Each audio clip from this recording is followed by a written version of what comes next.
All right, guys, welcome back to the S3 Magazine podcast. It's been a little while.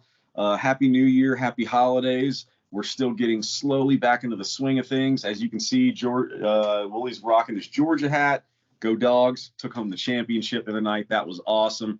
Anyway, we got a cool topic today. If you pay attention to the podcast, we rag a lot on EVs, and we've been a little bit down about the automotive industry as a whole for a while now, because it definitely has its flaws and a lot of them are glaring, and we care a lot. So when that stuff happens, it really bothers us. But we decided to sit down today and kind of New Year's resolution style, write some stuff down, and let's see what the automotive industry is doing well. And I was kind of shocked. We sat down and we made a list of cars that are being made right now that we're actually interested in. And the list is a lot longer than I thought it was going to be honest. Yes, most of the cars are in short supply, and the ones that you can get are being price gouged and stuff like that. So they're still hard to get, but they are technically available and they are being made, which is freaking awesome. Wooly, we got pretty much the same list. You want to lead us into this really quick? Yeah, but when you talked about Go Dogs, it got me thinking, a lot of people might not realize what UGA and Athens and the dogs and all that mean to us. I went to UGA, and I've got about 6 years on Mike over here. So when I was 22, I guess 23, you would have been in high school. Yep. And I had an Eclipse Turbo that was pretty fast for the time and pretty awesome. And then you had just picked up an Eclipse project car turbo. And we had met, at some parking lot meet or something like that. And you and your buddies ended up kind of coming over to our apartment, hanging out, sneaking in bars, all the fun stuff. Athens was kind of the birthplace of S3. It's where we met. And then ultimately I got out of college, got a job temporarily with S3. I didn't know it was going to be temporary. It was my real job, so to speak. And then got laid off very shortly after because they were selling it. And then that's when Mike reached out and was like, you bought a magazine? I want in, it's so anyway, yeah, UGA, I mean, it's kind of the foundation of S3 in a lot of ways. Anyway, go freaking dogs. But yes, as negative as we are about the car industry, we were talking, and it's well, holy crap. If you start thinking about it, every manufacturer has made an attempt at this point. They're trying to, I mean, damn, I feel a couple of years ago, the manual transmission was all but dead, but we were going through the roster, so to speak. I wrote them down in no particular order. There's a dozen cars here, which starts to rival the glory days 90s, if you think about it. Now, yes, these cars arguably are not as timeless and attractive and swoopy and two-door and cool as the 90s cars would have been. But you know what? We got to take the wins where we can get them right now in the automotive industry. And they are fucking fast, they're faster overall by far. And they're manual transmissions, which is, at this point, I don't care what it looks like. Put a wing on it and a manual transmission and a turbo, and fine, I'll call that a win. Anyway, so you got Toyota's doing the Supra in a manual transmission, which to S3 makes that car finally relevant, because when it had the automatic, we didn't care. We didn't care about the name being on an automatic. But now it's a different ballgame. While we're on Toyota, they have the GR Corolla, which is brand new and should be freaking pretty rowdy, right? Pretty feisty. It's four-door, so it works for a lot of our demographic that may have a kid or something like that. You can cram a kid in a four-door. It's going to work. It's a three-cylinder, which sits weird with me, but I'll be optimistic about it because it seems to be a very rowdy three-cylinder, and it's all-wheel drive. Boom. It's awesome. Toyota also has the GR86, which they didn't even really have anything like that in the 90s, a front engine rear wheel drive coupe.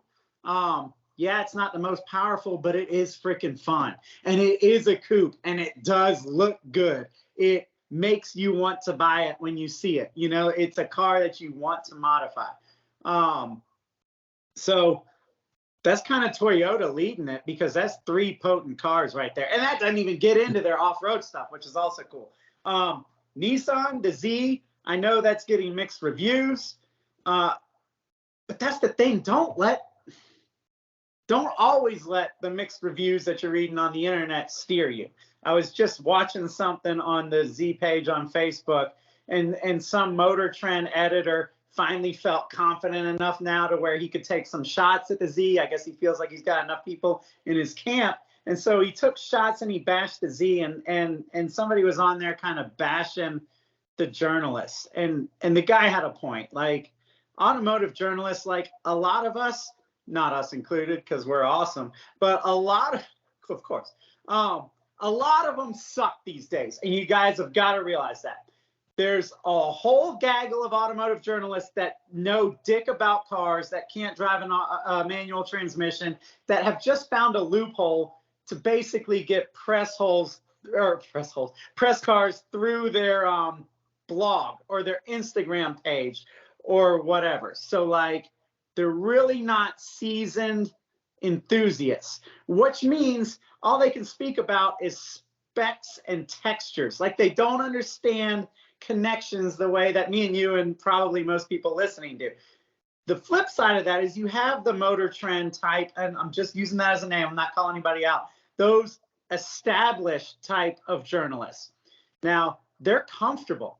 They get all the press cars. They get to go to the dinners and the functions, and they get drinks bought by them by car manufacturers. They're not going to give that up, to be honest. And I mean that literally. They are not going to give up their position for the sake of being honest to their readers. So their journalism is lukewarm at best. A lot of the articles that those bigger companies write are generated more for clicks. They're more clickbaity, half the time not even true. Like, they're just gossip. You know what I mean? They're just talking about cars that might come out.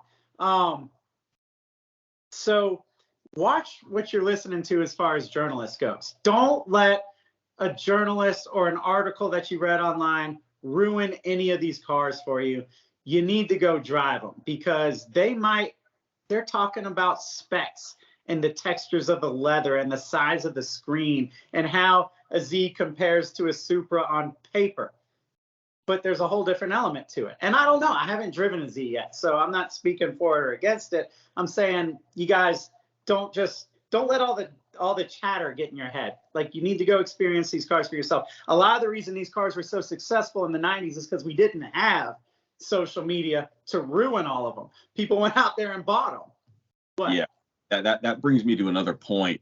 We're so, and I feel like it's that Amazon mentality, we're so dead set on just reading and analyzing every review on something before we make the purchase that it kills it in the process. Like, in the 90s, when we were buying and modifying cars, we just wanted a platform, which is why so many of us had freaking like Honda Civics. That car out of the box, if a true automotive journalist would write about that, he would say, not very fun, very slow, makes a lot of noise, doesn't look good, plasticky and cheap. Okay, but then you modify it and you make it your own and you build it and you make it awesome. Same thing with the DSMs. And like, back then, the Supra and the Z32 and the FDRX7, they were pretty cars, but we didn't know much about them. And then we started modifying the crap out of them and made them the god cars that they are today. So just because something has bad reviews from a probable hack journalist doesn't mean you shouldn't buy it. Like, it's a cool car, it's a cool platform. If it tickles your peaches, you think it's cool, get it. Go have some fun with it. Yeah, and every car is gonna have its internet drama. Like, that's gonna happen. Like, you know what I mean? Like, whether it's back in the day with the DSMs and the Eclipses and their crank walk, or it's the GR86 and the silicone issue that they're like, the internet is going to take it and blow it up. You know, it might happen to 3% of the cars, the IMS bearings in the 911s and the Porsches, the first water-cooled cars. Like, the internet is going to scare the shit out of you. do your research, but don't let the internet scare the shit out of you. A lot of times you kind of know in your heart, like, how the, you know that a CTR is probably going to be a reliable car for a long time to come. You know that maybe some of the other ones might be a little bit more ornery, but like a lot of the best cars are. Like, that's kind of how it goes. But anyway, getting back to the list, I was on the Z, right? On Z. So you got the Z. I mean, yeah, you can say it's outdated. That's fine. That's true. But you can also, like, I don't look at cars that are outdated as a bad thing anymore, because I don't really like where they're going. So if I'm going to buy a new car, I kind of would like to buy a new car that seems like it's out of 2015 or so, because I don't want this new. I feel like new cars in a lot of cases have gone too far. So it's not necessarily a huge bad thing to me for the Z to kind of be a re-envisioned, Z32 or I'm sorry, Z33 or 34 or whatever. Next, Honda's kind of come out and surprised us, because we thought that the next Civic and Integra were total abortions, and they actually, in CTR trim and Type S trim, are looking like they're kind of badass. I don't think pictures are doing these cars justice. I think that they went to a more incorporated flare part of the body, and I think you're losing that in the white cars that for some reason they're always using on their internet pictures. But like, I think the presence of the new Type R and the presence of the new Integra are gonna hit pretty hard. Like, I think in person it's gonna be like, dang. Yeah. 6-speed Honda knows how to do a manual transmission. These cars might not be the fastest off the line, but like they're freaking track cars. So if that's what you want, if you want a scalpel, like, Honda's kind of back. The only other bad thing is everything else they make is boring. But like the Integra, and actually I saw a commercial, the MDX, they're making a Type S that looked kind of potent if you want a crossover SUV thing. But like, those two cars, those icons are back. The Integra's back. I know, four-door. I'm not with it that much either, but it does work for our lives. And, they threw big wide flares on it. Looks pretty good. The CTR, we didn't even have that in the 90s. We had bullshit little Honda hatchbacks that we had to, ultimately blow up and then motor swap. So, like, you got to take that win. Like, we've got a CTR. Mark 8, Golf R, GTI, Golf R. Those are still running strong. You can still get them with a manual transmission. So even though I know the dual clutch in those is really good, but like, you can still get them with a manual transmission, damn it.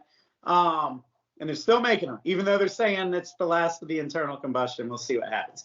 WRX/BRZ from Subaru, if you want to count that, but I kind of file the BRZ under the GR86 category. But the WRX, again, it's a love it or hate it design. I kind of dig it. I feel like Subaru's going back to at least their charming ugly, versus for a while it was just kind of conservative ugly. Like, I'd rather it be like, if you're gonna be ugly, just make an ugly, appealing car, and I can get with it. I've heard, and don't quote me on any of this because it was just me hearing from friends, that they're making gobs of power out of the new WRX. So yes, we don't have an STI, but I think the WRX can do what the STI would have been doing anyway, without a problem. So there's that. The Miata, tried and true, MX-5, it's still here. It's always been here. Now you can buy the freaking Targa. The what is it? RF? Yeah, RF model. That car, when you see that car, I wish they put a vibrant color on it. I wish they'd make that thing in yellow or something like that, because that car has got a ton of just soul. Like, it's little, and it's got the curves of the 90s. If we're talking about 90s Japanese design and how we love that so much, like, that little RF Miata has got the proportions. It's swoopy, it's badass, it's way too tall, but when you slam it, it looks amazing. The problem with Mazda right now, I don't know why they're doing it, but everything has gone like conservative. Their logo is like the most basic font in chrome. Their colors are like 50 Shades of Grey kind of stuff. And they look good, but I feel like they need to pop. They need to have some soul.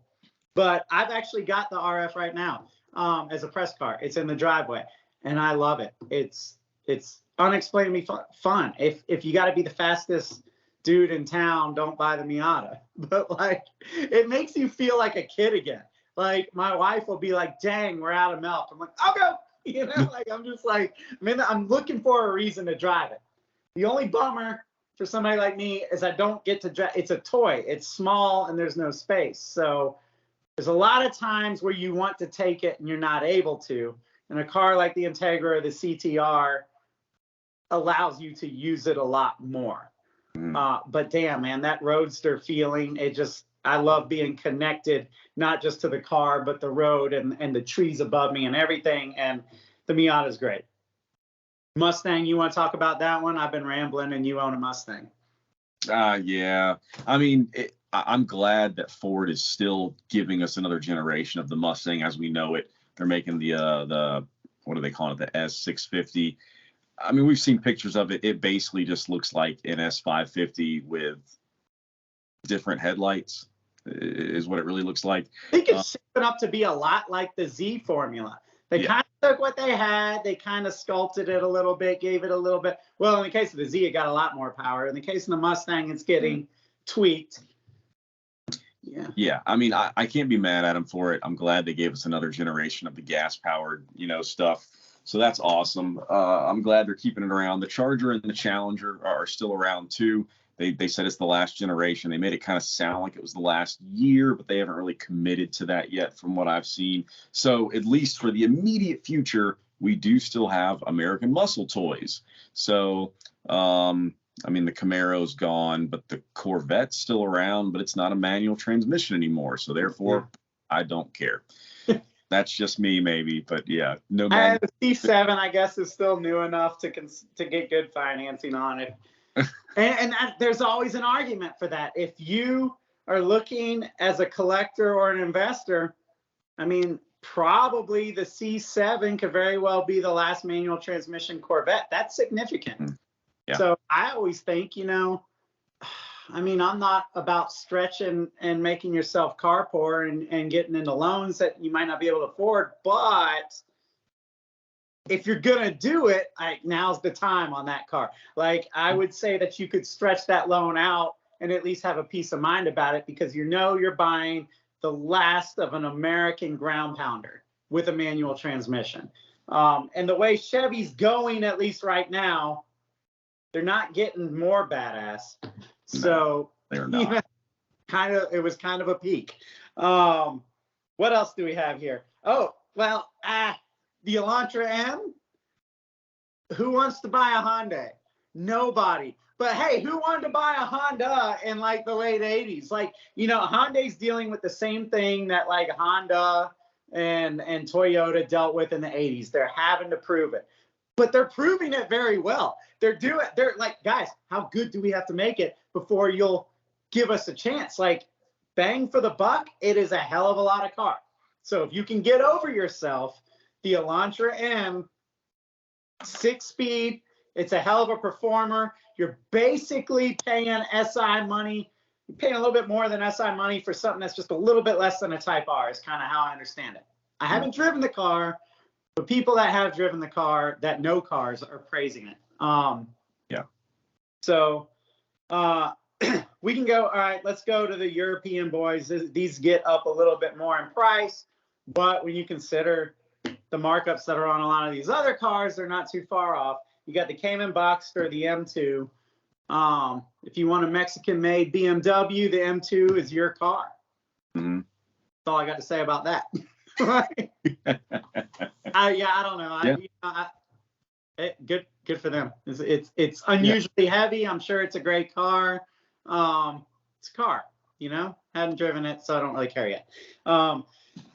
The Cayman Boxster, it's the same damn car, people. I know a lot of y'all can't get with a Boxster because is it the name or the convertible or the fact that it's an inexpensive, relatively speaking, Porsche, but same thing as Cayman, just one's got a hard top, one doesn't. They're a hell of a damn car. And, you know, Porsche is all in on this freaking EV thing too. And they keep saying that the next Boxster Cayman is going to be electric. So it's kind of like that window is closing, you know, maybe scoop one up, maybe stretch out loans if you're not comfortable with it, you know, and just say, well, this is going to be my, you know, manual transmission sports car that I'm going to keep for a long time, and I'll just pay it down. Maybe that's what maybe we should make a little movement for this. You know, it's always you see business people whenever they get some money, what's the thing you want to invest in? Well, it's either stocks or real estate. Well, let's start pushing car guys into investing in these last generation internal combustion engine vehicles, because that's going to be a good investment in the future for sure. I think that there's always going to be a demand for cars like this. This list that you just laid out is a lot of badassery, and there's still enough cool people in the world to understand and know the value of these cars. So therefore, there will always be a demand for them. Let's start a loan on them, not as stupid. You know what I mean? Like, you go get a loan on your average SUV. I mean, you're going to lose your ass, and that car is going to be worth 20% of what it was when you bought it. These cars could be the last. I mean, some of them will live on, but some of them are the last of an era. You know what I mean?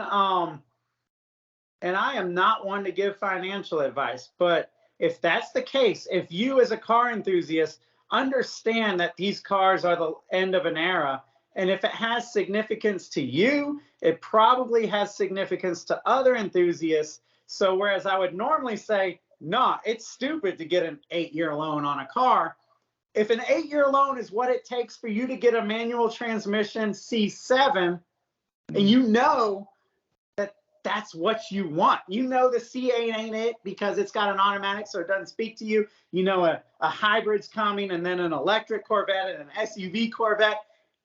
Speaking as a collector, it's probably a good car to scoop up. Buy the most expensive one you can buy. Buy the highest trim you can buy, and just say, I'm going to hang on to this car for a long time. And when I sell it, there's going to be a damn lot of people that want it because it's going to be significant.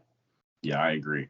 I 100% agree. I think that's good sound advice. Just make sure you pick a car that has a cult-like following, which the Corvette is probably out of every car on this list, the Corvette, the C7 manual transmission Corvette is probably the best example of that, because so many people love Corvettes, and most of the time people that buy Corvettes have money. Yeah. I mean, look for the cars that are bigger than cars. Like the Corvette is bigger than cars. It is Americana. And so, you know, that's going to carry a nostalgic value, a sentimental value. It's going to carry value. So anyway, that's our list. Here, if you guys are listening, I'll go through them slowly so it makes sense. You can kind of think about them. Let's see, we got from Toyota, we got the Supra, the GR Corolla, the GR86. From Nissan, we've got the Z. From Honda Acura, we got the Integra Type S and the CTR. From Volkswagen, we got the Mark 8 GTI or the Golf R Mark 8. From Subaru, the WRX is still out there. Mazda's still doing the Miata. It's as classic and great as it ever was. Ford bringing the S650 Mustang, the new one coming this year. Elantra trying to prove it to y'all with Hyundai trying to prove it to you with the Elantra, and it's probably a car worth driving. You just see if it speaks to your soul. BMW still doing the manual transmissions, so you got to give it to them for that. The M2 is probably a hell of a car. And then, of course, you got Porsche with the Cayman, Boxster, their entry level, kind of classic, pure sports cars. Yeah. And then the Corvette. And the Corvette. Which is not new, but it makes the list anyway because of the significance. Yep. Agreed. So that's the list. As you guys can see, it's not all doom and gloom. It's still into cool, fast, fun cars that give you a visceral experience. They are there. They are being made. We can't say the manufacturers aren't giving us what we want. They might not be going 10 tenths for us, but they're getting pretty dang close with most of these models. real quick before we end, let's go ahead and talk about the big ugly elephant in the room, is that whether it's inflation causing the prices to go up, or it's greedy damn dealerships, or it's supply chain issues, the problem in the real world with a lot of these cars right now is that you either can't get them, it's so hard to get that you lose interest, or else the dealers have got $15,000 to $30,000 markups on them, and that's abuse. And so unless you want to get bent over for the sake of being an influencer, you're not buying these things.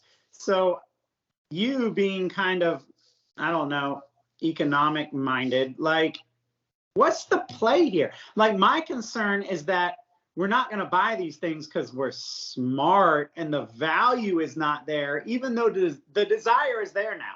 They've made the cars. The bitch of it is what's happened in the last couple of years is that now the cars are out, but the value is all screwed up for the reasons I listed above.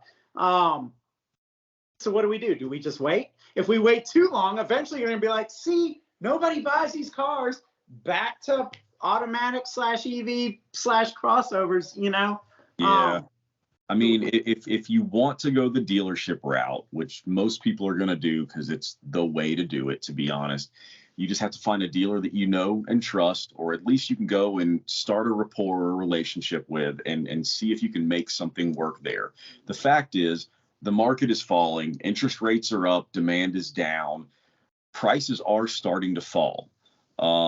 How fast will they fall and how far down will they go? I don't know. And we're also still talking about specialty cars here that they can afford to keep these on the lot for longer than just, say, a normal F-150 or something that needs to be out the door the day it's there. So it is a little bit of a unique situation. The investor in me, the frugal Jew in me, says, wait, just wait a couple months and the bottom is absolutely going to drop out. Or a lot of these manufacturers are already talking about going around dealerships and going to a dealership-less model. And when it comes to sales, there is no harm in trying to reach out directly to manufacturers to see if you, especially because you're buying these cars brand new, see if you can build one on their website, see if you can call and talk to a representative there. You just say, look, the dealership can be the go-between, but I want to buy the car from you guys. There's nothing wrong with that. The worst they can tell you is no. You know, just try it. If you don't want to deal with the dealerships and the markup and the bullshit and the waiting and all that, just try it. See what happens. That would kind of be my advice. But I do think that prices are currently coming back down to normal. I saw that from the peak to where it is right now, used car prices have dipped down about 14.5% already. So it's coming down and it's happening kind of quick. So we'll see. Cool. All right. So with that, thank you guys for listening. If you just randomly stumbled on this and you don't know who we are S3 Magazine. We did a national print magazine for like 17 years. Now we are doing an app, which is free. You guys can get it right now. There's no bogus ads or in-app purchases or any of that crap. It's just legit, real, friend-to-friend automotive journalism. You can get it on Android or Apple or whatever you have. It's under the name S3 Magazine. Please check it out. Hope you enjoyed it, and hope we get some fun cars soon in our driveway, guys. Let's just hold out a little bit longer. Let's get them a little bit cheaper. All right, guys. Well, we appreciate it as always. All right. Go Dogs. See ya.